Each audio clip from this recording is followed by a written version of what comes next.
Good afternoon. My name is Eman Mukattash. I'm an Associate Professor of English Literature at the University of Jordan. The title of the research paper I'd like to present today is Transculturalizing Space in Arab Diasporic Poetry, a spatial study of Naomi Shihab Nye's poetry collection, Transfer. This research paper was published in the American and British Studies Annual, Volume 14, in 2021. As the title indicates, the article adopts a spatial critical approach to study the representation of spatial relationships in a selection of poems taken from Nye's poetry collection, Transfer. But before I discuss with you the spatial or the impact that the spatial construction of places in the native land and in the foreign land has on the diasporic's relation to both places, I'd like to talk a little bit about the spatial turn in literary criticism. The spatial turn in literary theory and criticism started in the 70s of the previous century, and from its name, it gives attention to the representation of space in literary works. Before the spatial turn, the role of space in literary criticism has been restricted to a background against which events take place in the literary work. However, after the spatial turn, criticism studied the different ways space interacts with the literary text, shaping it and being shaped by it. Traditionally, space has been represented as either central or peripheral, two opposite poles. In his book, Spatiality, Robert Talley explains that this duality is a result of dominating Western thought, which has since the 1960s defined critical variables in terms of binary oppositions. When put into practice, this means that the place which is inhabited by a nation that exercises any kind of authority over other nations takes on the same authoritative centrality of its people, and it becomes a point of reference against which other places are defined. In spatial criticism, the imbalanced hierarchies of power relations, which are either between the different nations or even within the same nation, have led to an essential representation of places. So some of them have been labeled as central and the others have been labeled as peripheral. Moving on to the literature review and the research gap for the study. One of the critical works I relied on in my research is Space and Spatiality in Theory, which was published in 2012 and written by Yi-Fu Tuan. In this article, Tuan differentiates between space and place. So he says that the notion of space has been traditionally perceived in terms of its physical reality. Now, if he perceives space as a physical entity, this turns it into a place that is geographically defined by location and borders. So according to him, place is fixed while space is fluid. Place is fixed because it's defined by physical borders. However, space is fluid because it exists beyond these physical borders. Another source which I relied on also in my investigation of the poetry collection by Nye is the book The Production of Space by Henry Lefebvre. In his book, Lefebvre uses the term spatial dialectic. This term describes that space is simultaneously a product of the text and a means of production in it. So according to him, spatial discourse is essentially paradoxical, simply because it turns the text into a contested territory where the hierarchy that regulated regional, national, or continental entities assigning centers and peripheries collapses. This entails that space should not be seen or analyzed out of context. It should not be dehistoricized. To dehistoricize space, it has to be contextualized. In other words, space should be politicized by highlighting the active part it takes in shaping reality inside the text and outside it. Another source which has been central to my study is the book Spatiality by Robert Talley, which was published in 2013, in which Talley gives an overview of the spatial turn in literary theory and criticism, which started in the 70s of the previous century. And as I said at the beginning of the presentation, before the spatial turn, space was represented as only a background against which the events in the literary work take place. However, after the spatial turn, spatial relations have been given more focus in the literary text, and new readings and interpretations have been brought to the fore. Alan Montanden's et al.'s article has given more focus to my study. The title of their article is Towards an Approach to Literary Space, Geopoetics and Geocriticism Crossing the Frontiers of Knowledge. So to study spatial relations in diasporic literature, particularly Arab diasporic literature, this article has helped me to highlight the importance of adopting a transcultural approach to the study of space in diasporic literature.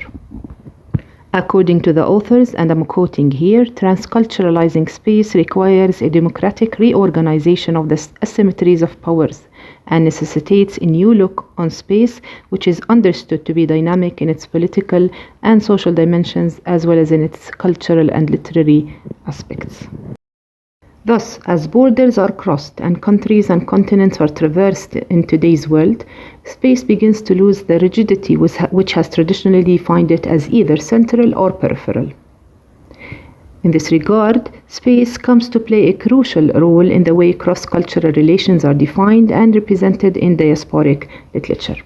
However, the spatial approach to diasporic literature, in particular Arab diasporic literature, is a relatively unexplored area of literary research, and therefore adopting a spatial approach to Arab diasporic literature can help address some of the most commonly raised questions in this genre of literature, such as hybrid identity, belonging, displacement, and assimilation from a transcultural perspective. This being said, my study analyzes the representation of space in a selection of poems from Nye's poetry collection Transfer. The aim is to question the impact that spatial construction of places, whether in the native land or in the foreign land, has on the diasporic's relation to both places. Therefore, as the diasporic traverses different places, the notion of space becomes gradually freed from a monolithic perception, which views the native land as peripheral and the foreign land as central. This being said, my study analyzes the representation of space in a selection of poems taken from the poetry collection Transfer by Nye. The aim is to question the impact that the spatial construction of places in the native land and in the foreign land has on the relation of the diasporic individual to both places. Thus, as the diasporic individual traverses different places, the notion of space is gradually freed from the monolithic perception which usually presents the native land as peripheral and the foreign land as central. Naomi Shihab Nye is a Palestinian-American poet, novelist, and short story writer. In a number of her interviews, she has described herself as a wandering poet, as a drifter. Firstly, her multi-ethnic roots as a daughter of an exiled Palestinian father and an American mother of German origin has contributed to this description. Also, the passion that she has had for traveling has played an important role in seeing herself as a wandering poet and has had its impact on the poetry that she produces. Her poetry collection Transfer was published in 2011 following the death of her father. From the title of the poetry collection, we can notice the important role that space plays in explaining the culturally loaded messages that the poems in this collection impart to the reader. In one of her interviews, Nye explains that though the title of this collection comes from an actual airline baggage tag, she has intentionally chosen it to give the reader the chance to consider all the different kinds of transfers, I'm quoting over here, that they make in their lives from one stage of their lives to another. Thus, the diverse settings which we find in the poems in this poetry collection do not only refer to the literal change of place, the physical act of traveling, but it refers to a geographical traversal of borders and distances and a discursive traversal of words in the poem. In order to give an accurate analysis of how different spaces in the selected poems in this collection are represented and the impact that they have on the relation of the diasporic individual to the homeland and to the native land, I divided my discussion based on three major spatial themes: centralizing the peripheral, politicizing the peripheral, and textualizing the peripheral.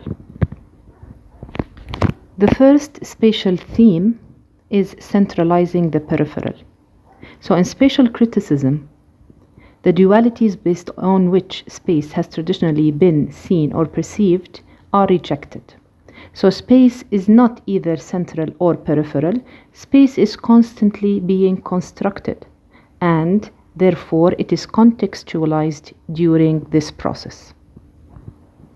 The idea of space being central and peripheral at the same time can be seen in a number of poems taken from this poetry collection. One of these poems is Storyteller. In this poem, the speaker poses the following question: where is the door to the story? And this question goes together with Talley's call to free space from essentialist terms and location on borders. Moreover, the use of the word door opposes the fixed view of space and recasts it as a process.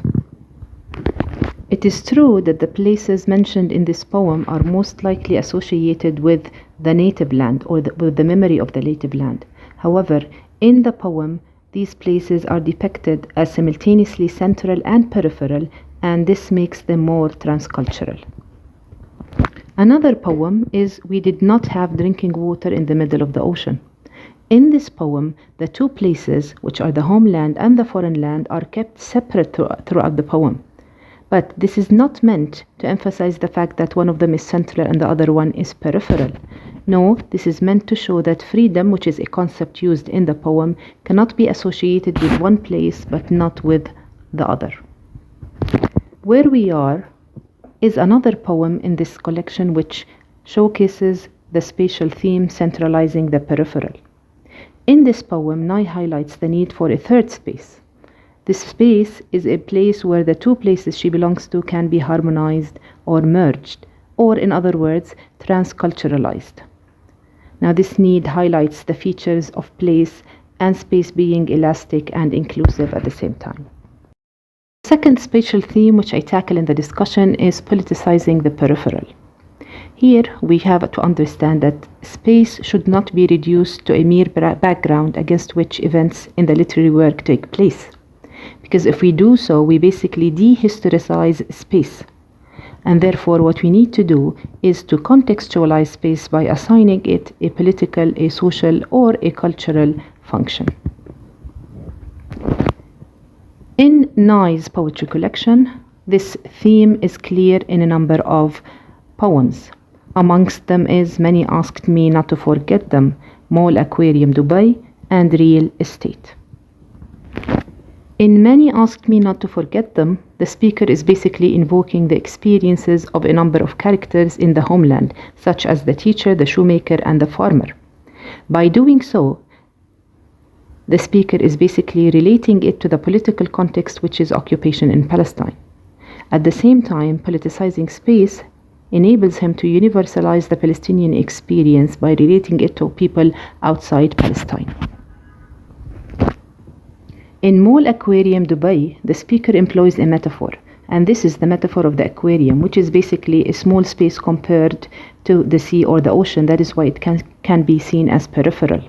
But employing the metaphor of the aquarium, which is a peripheral space, is meant to contextualize the spatial reality of the place and therefore to politicize it. The third poem is Real Estate, and it's about the spatial representation of the house. So the poem employs an opposition between the physical reality of the house and its spatial reality. But this opposition is employed to subvert it through contextualizing the experience of looking for a home. Third spatial theme is textualizing the peripheral. And here we have to know that space does not only have a political, social, cultural function which comes from contextualizing space. At the same time, space has an ideological function, and this comes from the text.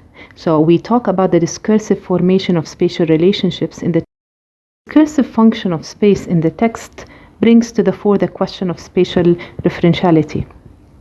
So we need to question the relation between the real place, the physical place, and its representation in the text, because space is created textually, which means that it takes the form of discourse. And because it takes the form of discourse, it is not only physical, it is part of the text, and therefore it takes part in creating meaning in the text.